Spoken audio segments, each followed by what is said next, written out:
la discipline est le facteur le plus important dans le process de recrutement pour jouer au prochain niveau. Peu importe si tu veux aller de l'école secondaire au cégep, du cégep universitaire ou universitaire au niveau professionnel. Je m'appelle Adrian Davis, ancien joueur de football professionnel et fondateur, président d'Athletic Academy, avec une autre histoire de ma carrière qui est tellement importante, peut-être l'histoire la plus importante que je peux partager avec vous, c'est l'histoire comment j'ai passé du cégep, quand j'ai joué à Vanier, au NCAA Division 1, quand j'ai eu une bourse pour jouer à Marshall University. So, l'histoire commence vraiment au début de ma carrière. J'avais toujours l'ambition de jouer dans l'NCAA. C'était ma rêve, plus gros rêve de vie. Là. C'était vraiment ça que je voulais accomplir. And ça a commencé avec les bases. So, il faut comprendre quelque chose. Si tu veux aller du cégep universitaire, peu importe, cégep, high school, dépendant de ton situation, tu veux aller universitaire, ça va prendre 3 choses. Important de comprendre ça. 3 choses. Le premier, c'est qu'est-ce qu'on dit en anglais measurables. C'est ton combine, le 40, le T-test Pro Agility 5-10-5, le son longueur, le son hauteur. Peut-être qu'il y a des autres tests qui prend en considération aussi, mais comme ton bench press, ton squat, ton gabarit, est-ce que t'es assez grand, assez gros, tu pèses assez? C'est sûr, des fois, il y a des gars avec beaucoup de talent, mais quand les coachs les regardent, ils se disent « Hey, il n'est pas assez grand ou il n'est pas assez vite, il n'est pas assez lourd. » Ça commence là. Si tu ne rentres pas dans les statistiques qu'il veut voir, c'est difficile. C'est difficile. Mais même si tu rentres dans les statistiques qu'il veut voir, deuxième affaire, c'est ton game tape.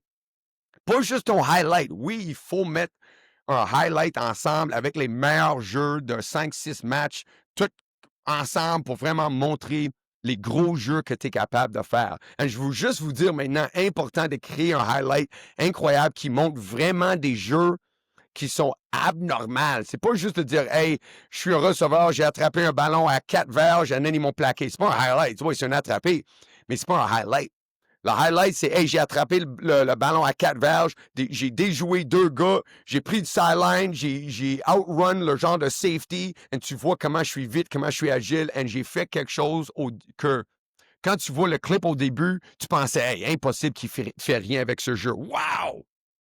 Wow! It's the wow factor. Il faut que ça sorte. So, juste pour donner, peut-être que je vais parler plus à propos des highlights, mais juste pour que tu comprennes. Ton highlight, il faut que ça soit fort and il faut que tu sois capable de montrer un game.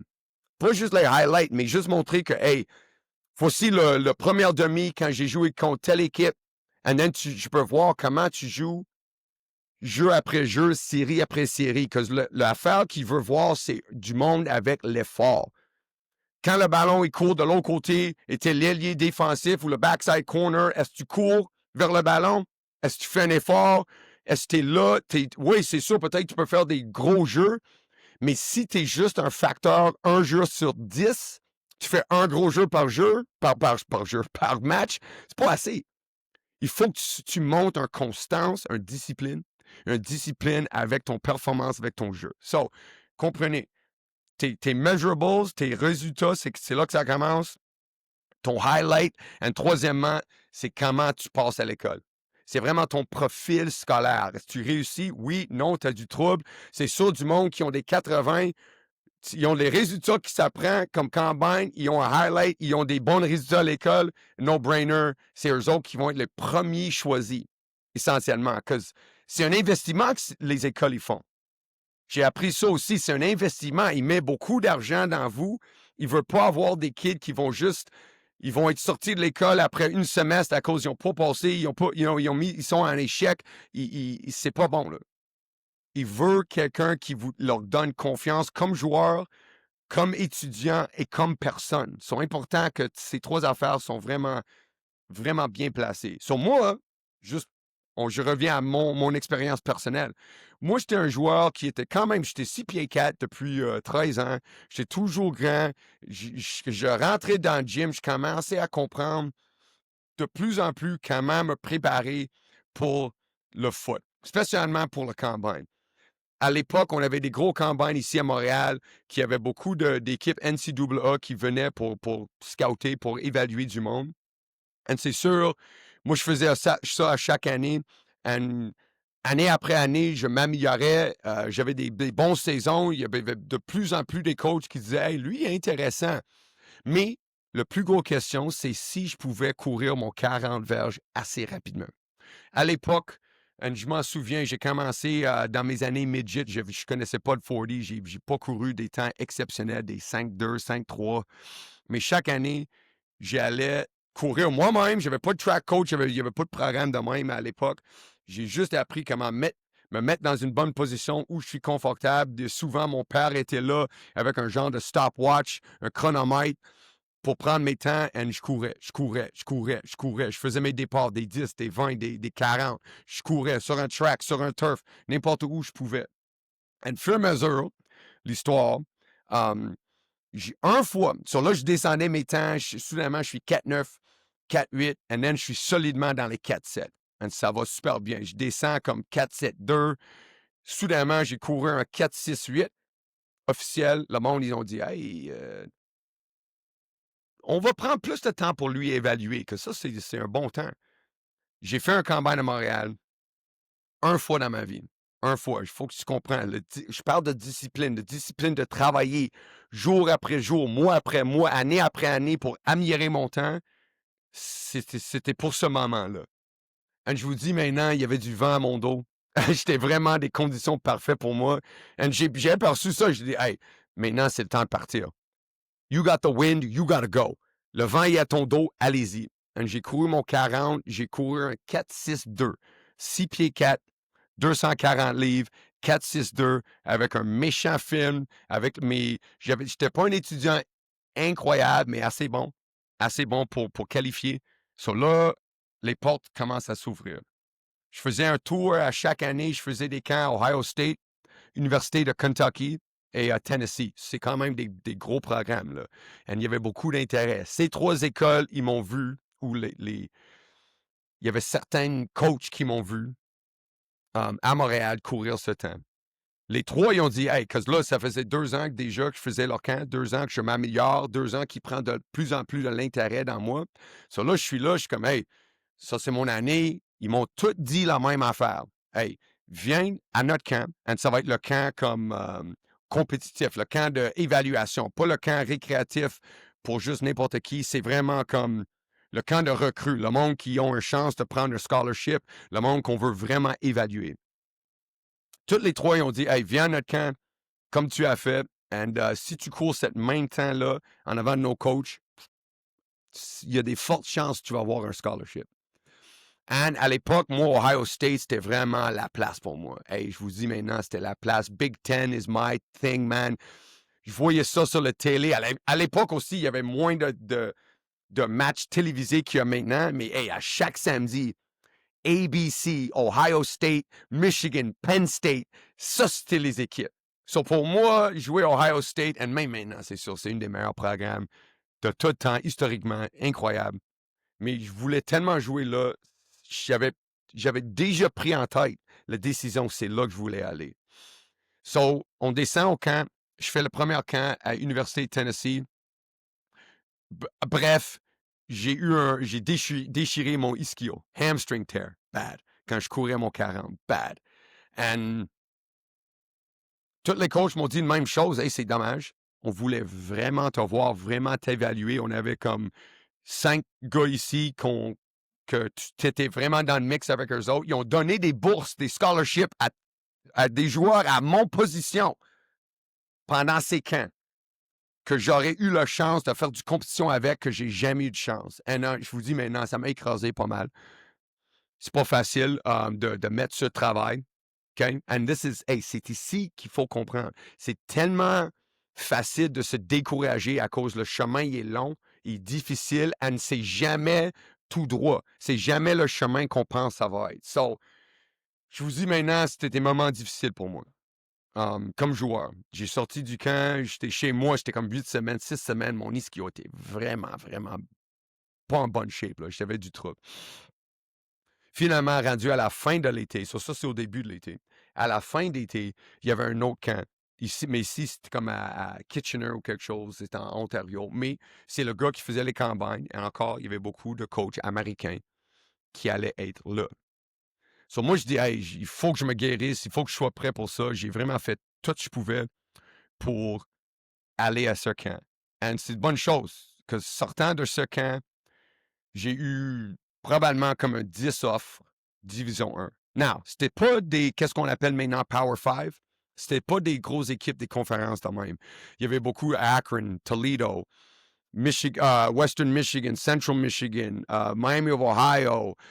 C'était vraiment des équipes dans le milieu. Mais j'ai compris quelque chose aussi, que hey, si quelqu'un te donne un bourse pour une éducation gratuite, ça vaut la peine de vraiment évaluer qu'est-ce qu'il vous offre. Si c'est gratuit, évalue ça. Peu importe le niveau, peu importe l'équipe, peu importe rien. C'est sûr, tu as toujours en tête des rêves, des affaires que tu veux accomplir, mais il faut vraiment réfléchir comme il faut. Mais dans le mix, j'ai aussi eu un offre de l'Université de Maryland et Université de Minnesota.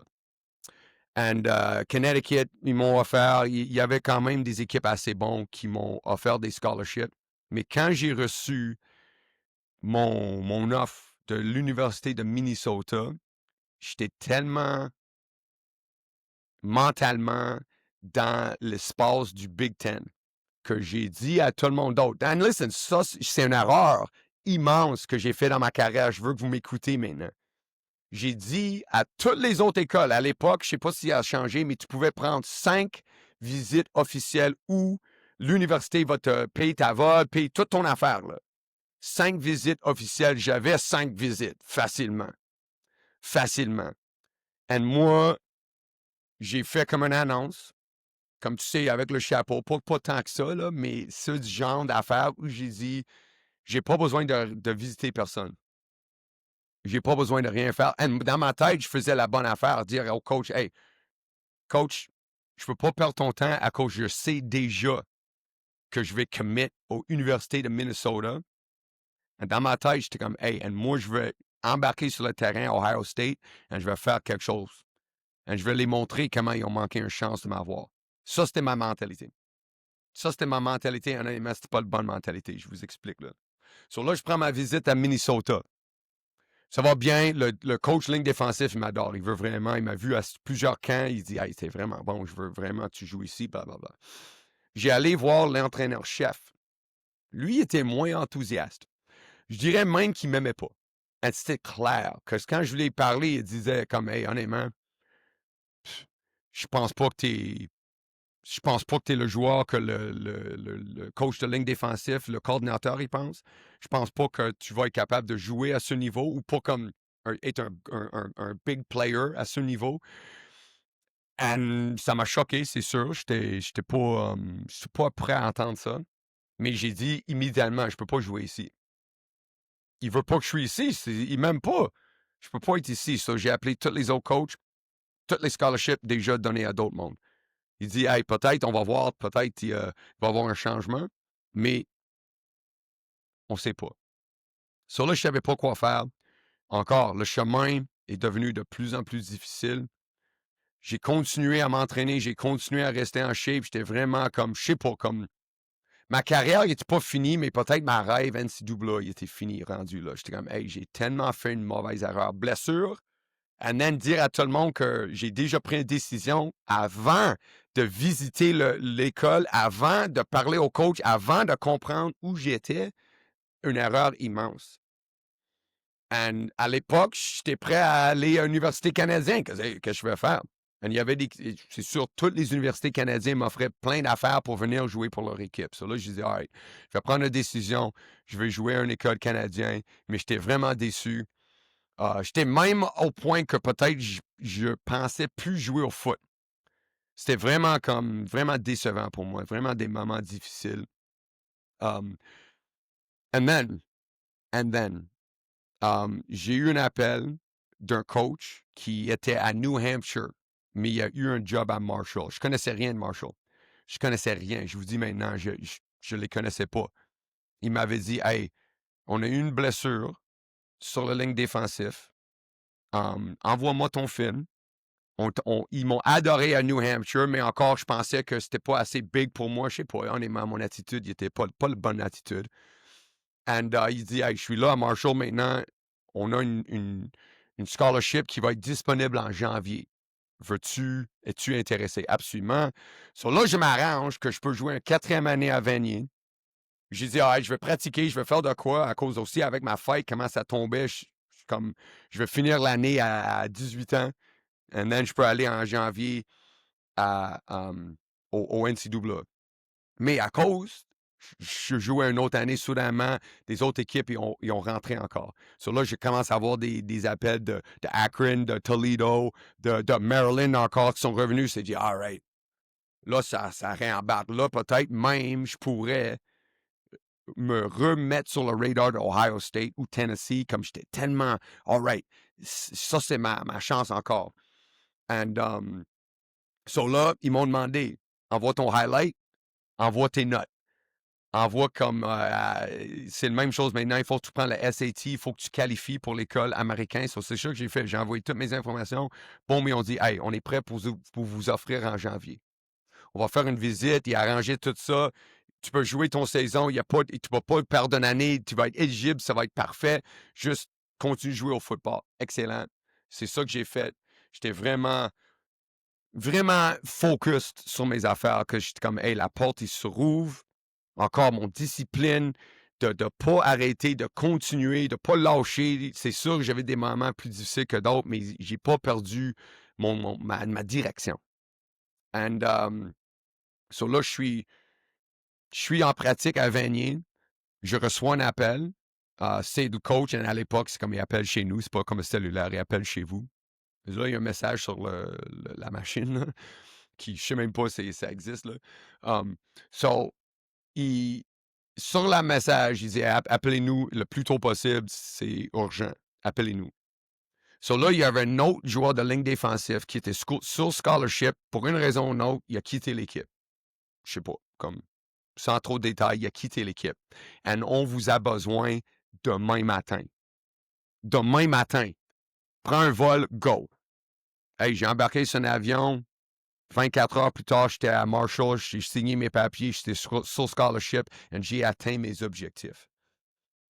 So, qu'est-ce qui est important ici, guys, c'est la discipline, ça a pris pour être dans cette position. Pas juste comme joueur de foot. Oui, c'est sûr, mon film, j'étais un bon joueur sur le terrain. My play was exceptional. Mais le travail que j'ai mis pour améliorer mes temps dans le combine et aussi l'effort que j'ai mis pour assurer que j'étais éligible pour jouer immédiatement. C'est ça qui les ont impressionnés le plus. Le fait que, hey, j'ai tous mes documents par rapport à l'école, prêts pour aller, il n'y a aucune question. Et encore, est-ce que j'étais le meilleur étudiant? Non. Non, pas proche. Et honnêtement, je te dirais maintenant, encore, en regardant à cette situation, j'ai pas donné l'effort que j'aurais pu faire pour être un meilleur étudiant. Mais j'étais assez bon, qu'il n'y avait pas de problème, il n'y avait pas rien à faire pour me rentrer dans l'école. J'avais toutes mes marques, j'avais tout prêt, et j'ai juste embarqué à l'école. J'étais prêt à aller le jour après. Mais qu'est-ce que j'ai appris dans cette situation aussi? Mon leçon, c'est sur la discipline. Hey, la vie est 50% discipline, 50% opportunité. Si tu n'as aucune discipline, tu ne vas même pas prendre connaissance de tes opportunités. Tu ne peux pas même les voir que tu n'as pas de discipline. So, quelque chose à penser dans ta vie quotidienne. Qu'est-ce que tu fais? Toutes les décisions que tu prends, est-ce que c'est des décisions qui vont t'aider à accomplir tes buts, tes objectifs? Et maintenant, je dis ça à tout le monde non-stop. Sans arrêt, je dis ça souvent à tous les jeunes joueurs. Maintenant, je suis très impliqué avec les joueurs qui passent du école secondaire au cégep. Si vous avez en tête un cégep que vous voulez jouer pour, vous voulez tellement jouer Division 1, par exemple, j'entends ça souvent. Division 1. Tu regardes pas les options comme il faut. Moi aussi, j'ai vécu ces moments. Big Ten, c'était mon affaire, je m'en fous, c'est là que j'y vais, because that's where I need to be. J'aurais dû penser, c'est quelle équipe qui me veut le plus? C'est quelle équipe qui va me laisser jouer le plus? C'est quelle équipe qui a une ouverture pour que je joue le plus tôt possible. C'est quelle équipe qui a un horaire, un schedule, qui vont jouer contre des bonnes équipes sur le télé, que je vais avoir une chance d'embarquer le plus tôt possible, faire un impact le plus tôt possible pour augmenter mon status, pour prendre soin de moi-même. Que j'ai même pas allé à l'école pour voir l'ambiance, j'ai pas parlé à un coach, j'avais juste décision dans ma tête, je vois ça trop souvent. Prenez le temps de parler au coach. Prenez le temps de voir où ils te voient dans leur système. Prenez le temps d'aller voir des pratiques intérieures ou même un match en secondaire 4, secondaire 3. Va voir un match. Regarde le stade. Regarde les emplacements. Regarde qu'est-ce qu'ils ont comme stade de muscu, le locker room, je sais pas quoi. Demande des questions. Est-ce qu'ils offrent des programmes que vous voulez poursuivre dans votre carrière hors du terrain? Il y a tellement de choses à considérer. Mettez pas une idée en tête qui aurait pu détruire ma carrière à cause, je pensais tellement que j'avais déjà toutes les réponses que j'avais besoin. En effet, j'en avais pas. Bref, je connaissais rien. Right? Et comme on dit en anglais, I learned the hard way. So moi, je veux passer ce message à vous autres maintenant. Protégez-vous. Hey, les coachs, souvent, sont des bonnes personnes. Je dis rien contre eux. Mais les coachs sont là pour eux-mêmes, pour leur programme, pour gagner des matchs, souvent pour peut-être aller à une autre équipe, pour peut-être prendre plus d'argent. Eux autres aussi, ils prennent des décisions pour eux-mêmes. Il faut que toi, tu sois comme selfish. Hey, football, c'est le sport d'équipe ultime. Ça prend 11, 12 gars, dépendant de la version que tu joues, qui font tout leur job au même temps pour réussir. Mais dans ce processus, c'est vraiment un processus individuel. Et si tu te laisses dans une situation où tu n'es pas protégé, où tu as mis un concept en avant de ton propre position, tu risques de perdre. Moi, je l'ai appris et je ne suis pas le seul. Je ne suis pas le seul, je ne suis pas le dernier, je ne suis pas le premier. You know what I mean? Ça va arriver. Car j'espère que ça vous aide, ça vous inspire. Que aussi, autant que c'était difficile, je vais vous dire que j'ai mis le travail, j'ai réussi mes objectifs. Je ne suis pas différent que vous. Je ne viens pas d'une place différente. Vous aussi, vous pouvez accomplir ces mêmes objectifs. Oublie pas. Si vous voulez découvrir qu'est-ce que ça prend vraiment pour jouer au prochain niveau, peu importe le niveau, c'est ici que tu vas entendre des histoires, des conseils et beaucoup de choses qui peuvent vous aider. Guys, abonnez-vous. J'ai encore beaucoup à partager. Merci. Bonne journée.